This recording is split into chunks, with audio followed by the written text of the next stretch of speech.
Efforts of SpaceX, xAI, and Tesla working together. I'm gonna make a bet here. Tesla will have a 2-nanometer fab, and I can eat a cheeseburger and smoke a cigar in the fab. Oh, come on. Yes.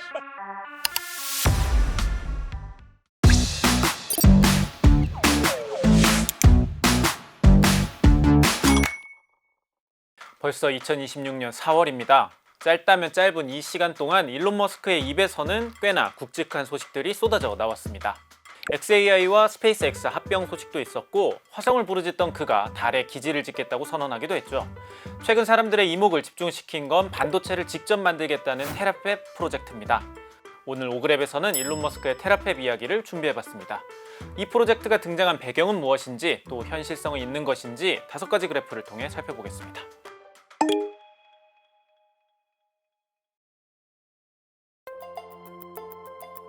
일단 일론 머스크의 테라팹에 앞서서 시계바늘을 70년 전으로 돌려보겠습니다. 1957년 소련이 세계 최초의 인공위성 스푸트니크 1호 발사에 성공합니다. 이때를 기점으로 본격적인 우주 경쟁이 시작되었죠. 1960년대부터 인류의 우주에 대한 관심은 본격적으로 커졌습니다. 미국과 소련은 서로 우주 개발의 주도권을 잡기 위해 치열하게 경쟁했고요. 먼저 발사체를 쏘아 올리고 달에 먼저 착륙하기 위한 경쟁도 있었지만, 우주의 외계 문명을 찾기 위한 노력도 있었습니다. 우주에서 오는 전파를 수신, 분석해서 외계인의 존재를 찾기 위한 세티 프로젝트가 대표적이었죠. 초창기 세티 프로젝트의 대표적인 학자를 꼽자면 미국엔 칼 세이건, 소련엔 이오시프 슈클롭스키가 있습니다. 이 이오시프 슈클롭스키의 제자 가운데 니콜라이 카르다쇼프라는 천문학자도 있었는데요. 카르다쇼프는 단순히 외계 지성체를 탐구하는 데 그치지 않고 외계 문명의 발달 수준을 객관적 지표로 정의하고 싶었습니다. 외계 문명이 아무리 발달했다고 하더라도 연력학 법칙을 거스를 순 없으니 카르다쇼프는 문명이 방출한 에너지에 따라 문명의 수준을 구분하자고 제안했습니다. 오그랩 첫 번째 그래프입니다. 카르다쇼프는 행성 차원의 에너지를 사용하는 문명은 타입 1, 태양 같은 항성급의 에너지를 사용하는 문명은 타입 2, 은하급의 에너지를 사용하는 문명은 타입 3로 구분했습니다. 하지만 이 기준대로라면 행성이 어느 항성 주위를 돌고 있고 어느 은하에 속해 있느냐에 따라 단계별 기준치가 달라질 수 있죠. 그래서 칼 세이건은 카르다쇼프 척도를 조금 더 구체적인 기준으로 설정하자 제안합니다. 행성급의 타입 1을 1경와트로 잡고 단계별로 100억 배의 차이를 둔 겁니다. 그렇게 되면 각각의 타입은 이렇게 구분될 수 있죠. 참고로 현재 우리 인간 문명은 타입 1에 미치지 않는 약 0.73 수준에 위치합니다. 아직까지 행성 단위의 에너지도 못 쓰고 있는 거죠. 일론 머스크는 우리 인류가 다음 단계로 진입하기 위해선 태양의 막강한 에너지를 활용해야 한다고 주장합니다. 그 목표를 위한 첫 번째 이정표가 바로 이번에 발표한 테라팹이고요. To accomplish this very difficult goal really requires a combination of efforts of SpaceX, xAI, and Tesla working together to create this epic terafab project. 머스크는 테라팹을 통해서 반도체를 직접 만들 것이라 밝혔습니다. 테슬라가 생산하는 자동차와 옵티머스에 들어가는 칩, 그리고 우주에 구축될 AI 데이터 센터용 칩, 이렇게 크게 2가지 칩이 생산될 예정이죠. 테라팹에는 일론 머스크 유니버스의 모든 기술력이 총 동원될 예정입니다. xAI의 AI를 활용해서 생산 관리 시스템을 최적화하고, 테슬라의 기술력으로 칩을 설계하고 제조하고, 스페이스X 기술로 칩을 우주로 운송하고 태양광 전력을 확보하는 식으로 말이죠. TSMC, 삼성전자 등 전 세계에서 1년간 만들어내는 AI 칩의 컴퓨팅 파워가 약 20기가와트 수준인데, 머스크는 테라팹에서 연간 1테라와트 규모, 그러니까 기존 전 세계 생산량의 50배 수준을 목표로 하고 있습니다. 연간 테라와트라는 수치도 비현실적이지만 머스크는 그 이상인 페타와트 시대의 청사진도 그리고 있습니다. 만약 지구의 인프라를 활용해 페타와트 수준의 컴퓨팅 파워를 생산하려면 하루에만 스타쉽을 135회 가까이 계속 발사해야 할 정도로 비현실적이죠. 이미 로켓 재활용으로 발사체 혁신을 가져온 일론 머스크는 이 문제를 해결하기 위한 더 경제적인 발사체를 구상하고 있습니다. 바로 중력이 지구의 6분의 1 수준이고 대기가 없는 달에서 AI 위성을 쏘아 올리는 겁니다. 그래서 머스크가 생각하는 페타와트 시대의 핵심 프로젝트는 바로 문베이스 알파 프로젝트입니다. 일론 머스크는 달에서 대포를 쏘는 것과 유사한 매스 드라이버를 이용할 계획인데요. 로켓 연료를 태우는 대신 전자기 가속 레일을 이용해 AI 위성을 던지는 거죠. 머스크는 달에 위성 공장을 건설하고 매스 드라이버를 이용해 연간 1000테라와트 규모의 AI 위성을 방출하겠다는 구상을 갖고 있습니다.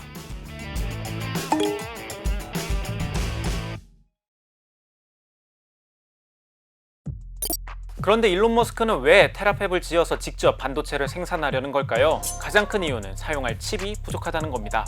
테슬라의 자동차, 휴머노이드인 옵티머스, 그리고 우주 데이터 센터까지 머스크의 구상에는 AI 반도체가 엄청나게 많이 필요한데 현재 칩 공급은 거기에 미치지 못하고 있습니다. 모건 스탠리의 한 애널리스트는 테슬라가 옵티머스의 장기 목표로 설정한 연간 1억 대 이상을 달성하기 위해선 적어도 2억 개의 칩이 필요할 것으로 예측하기도 했죠. 그런데 생산은 그만치 이루어지지 않고 있죠. 예상된 물량도 점점 늦어지고 있고요. 가령 테슬라의 차세대 칩이 텍사스에 있는 삼성전자 테일러 팹에서 생산될 예정인데 칩이 양산될 시점이 점점 미뤄지고 있다는 소식이 들려옵니다. 자신의 새로운 사업을 제대로 굴리기 위해선 원활한 칩 공급이 필요한데 그게 마땅치 않으니 직접 만들겠다는 거죠. 이런 생산 병목에 더해 지정학적 상황에 따라 병목이 더 심해질 수 있다는 것도 문제입니다. 오그랩 두 번째 그래프입니다.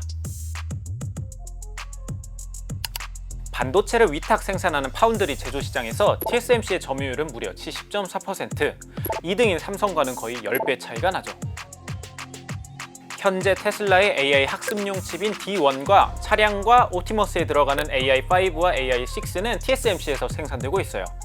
그런데 만약에 중국이 타이완을 봉쇄한다면 테슬라는 손쓸 방법이 없는 겁니다. 테슬라가 차세대 칩 생산을 텍사스의 삼성전자 팹과 계약한 것 역시 타이완의 지정학 리스크를 고려한 결과죠. 일론 머스크는 지정학적 위협이 가까운 미래에 가장 중요한 요인이 될 거라 언급할 정도로 신경을 쓰고 있습니다. There's so many companies out there that are asleep at the switch with regard to geopolitical risk, or they just have their head in the sand and hope nothing bad will happen. Way more paranoid than that. 뿐만 아니라 현실적인 비용 문제도 있습니다. 머스크가 갖고 있는 자신만의 사업 철학 가운데 바보 지수라는 게 있습니다. 바보 지수는 완제품 가격을 원재료 비용으로 나눈 값을 말하는데요. 이 수치가 크면 클수록 중간 제조 공정에서 비효율이 발생했다고 볼 수 있죠.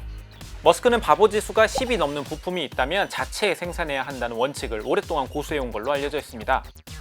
이번 AI 반도체 역시 같은 원칙이 적용된 것이라는 전문가들의 해석이 있고요. 머스크가 꿈꾸는 테라팹은 단순히 설계와 생산만 하는 게 아닙니다. 설계부터 생산, 패키징과 테스트까지 총망라해서 자신의 유니버스에 필요한 공급망을 손에 쥘 계획이죠. 반도체 시장은 여러 형태의 기업들이 협력해 하나의 생태계를 이루고 있습니다. 오그랩 세 번째 그래프를 통해 테라팹의 목표를 살펴보겠습니다. 먼저 칩을 생산하지 않고 설계만 하는 팹리스가 있습니다. 여기에는 엔비디아, 퀄컴, 애플 같은 기업이 있죠.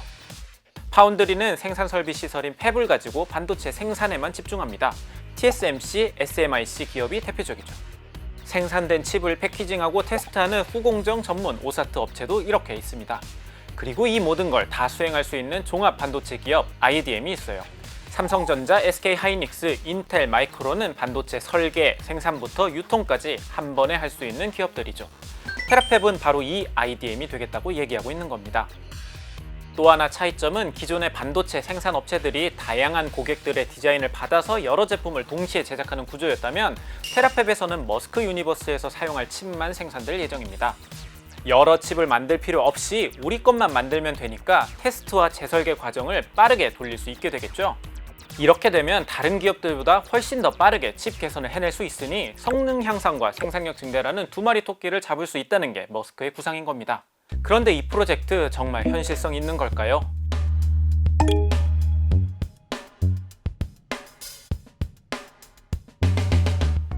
미래 먹거리 산업인 반도체 시장에서 IDM 모델을 고수하려는 기업은 수없이 많았습니다. 하지만 유지 비용과 투자비를 감당하지 못하고 결국 제조 부문을 분리하거나 매각하는 경우가 대다수였죠. AMD, IBM, 파나소닉도 한때 강력한 IDM이었지만 지금은 아닙니다.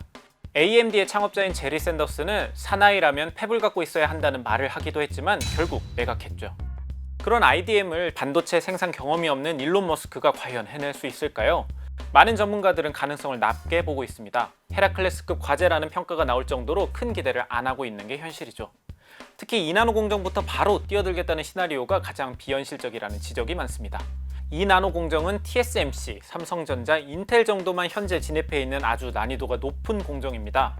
젠슨 왕도 최근 인터뷰에서 칩 생산 역량을 하루아침에 따라잡기 어렵다고 얘기할 정도죠. Building advanced chip manufacturing is extremely hard. It's not just build the plant, but the engineering, the science, and the artistry of doing what TSMC does for a living is extremely hard. 역량도 역량이지만 2나노 공정을 위해서 필요한 장비 수급 문제도 풀어야 합니다. 반도체 장비 기업인 ASML이 연간 전 세계에 공급할 수 있는 2나노 공정용 EUV 장비 수량은 5대에서 6대에 불과합니다. 이 장비 없이는 2나노 공정을 할 수 없기에 대부분의 전문가들은 아마 기존처럼 삼성전자나 TSMC 등 파운드리 파트너와 협력할 수밖에 없을 거라 전망하고 있죠. 또 하나 반도체 전문가들의 고정관념을 파괴하는 머스크의 테라팹 컨셉이 하나 있습니다. 바로 더티룸입니다. 현대의 최첨단 파운드리에서는 초청정 상태의 환경에서 반도체 생산이 이루어집니다. 가령 ISO 1등급은 세제곱미터당 0.1 마이크로미터의 아주 미세한 입자가 10개 이하로만 존재해야 합니다. 그런데 일론 머스크는 기존 반도체 업체들의 이 클린룸을 지적하고 있죠. I think they're getting clean rooms wrong, by the way, in these modern fabs. I'm gonna make a bet here. Tesla will have a 2nm fab, and I can eat a cheeseburger and smoke a cigar in the fab. Come on. Yes. 일론 머스크는 클린룸을 유지하는 데 들어가는 공기 정화 비용에 자원 낭비 안 하고 싶은 겁니다. 대신 실리콘 웨이퍼 공정만 밀폐해서 격리하면 충분히 생산이 가능한 것 아니냐는 입장인 거죠. 이 발언에 대해 반도체 전문가들은 쉽게 납득을 못하고 있습니다. 가령 공장 내에서 담배를 피우게 되면 담배의 미세 입자가 반도체 장비에 치명적인 손상을 입힐 수밖에 없거든요. 이렇게 기존의 상식을 뛰어넘는 컨셉, 과도한 목표치가 발표 내용에 담겨 있다 보니 테라팹을 우려하는 목소리도 적지 않습니다. 일각에서는 과거 테슬라의 4680 배터리 잔혹사가 반복되는 것 아니냐는 우려도 나오고 있죠. 지난 2020년 테슬라의 배터리 데이 때 일론 머스크는 4680 배터리를 자체 생산하겠다고 선언했습니다. 역시나 배터리를 자체 생산한 경험이 없었지만 일론 머스크는 원가 절감을 목표 삼아 배터리 사업에 과감히 뛰어들었죠. 2022년까지 100기가와트시 규모의 배터리를 생산하겠다고 호언장담했지만 시점, 규모 모두 지키지 못했습니다. 테라팹도 배터리 사업의 전철을 밟는 건 아닌가 우려가 되는 겁니다. 이렇게 우려되는 지점이 많은데도 불구하고 일론 머스크는 왜 이 시점에 발표를 했을까요? 오그랩 네 번째 그래프를 통해 살펴보겠습니다. 테슬라의 자동차 판매량은 2024년, 2025년 2년 연속 감소했습니다. 연간 매출도 2025년에 처음으로 3% 감소를 찍는 등 실적이 좋지 않아요.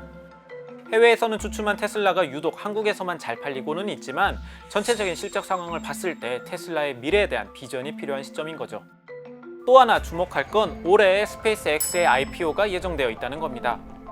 일론 머스크는 자신이 그리는 우주 생태계를 완성시키기 위해 xAI와 스페이스X의 깜짝 합병을 발표하기도 했죠. IPO를 앞두고 투자자들에게 우주 생태계 청사진을 제시할 필요도 있었을 겁니다. 현재 스페이스X는 역사상 가장 큰 규모의 자금 조달이 이루어질 것으로 전망되고 있습니다. 그렇게 되면 스페이스X의 기업 가치는 단숨에 전 세계 10위권 안으로 들어오게 되죠. 오그랩 마지막 그래프입니다. 블룸버그 통신이 전망한 스페이스X의 기업 가치입니다. 만약 500억 달러의 자금 조달을 했을 경우 스페이스X의 기업 가치는 무려 1조 7,500억 달러 규모로 전망됩니다. 사우디 아람코를 넘어 전 세계 시가총액 7위 기업이 되는 겁니다. 최근 보도에 따르면 스페이스X는 750억 달러 이상의 자금 조달을 목표로 하고 있다고 하던데요. 그렇게 된다면 기업 가치는 더 커질 수도 있겠죠. 과연 일론 머스크는 스페이스X 상장과 더불어 본인이 꿈꾸는 우주 생태계 로드맵을 완성시킬 수 있을까요? 상식을 파괴하는 방향으로 혁신을 이뤄낸 일론 머스크. 다른 누구도 쉽게 도전하지 못했던 로켓 재활용을 결국 해낸 건 일론 머스크의 뚝심과 신념이 있었기에 가능했던 일이죠. 하지만 그렇다고 해서 모든 걸 성공한 건 아닙니다. 4680 배터리 잔혹사처럼 말이죠. 과연 이번 테라팹 프로젝트는 로켓과 배터리 둘 중에 어느 시나리오로 흘러가게 될까요? 오늘 준비한 오그랩 테라팹 편은 여기까지입니다. 긴 영상 끝까지 시청해주셔서 진심으로 감사드립니다.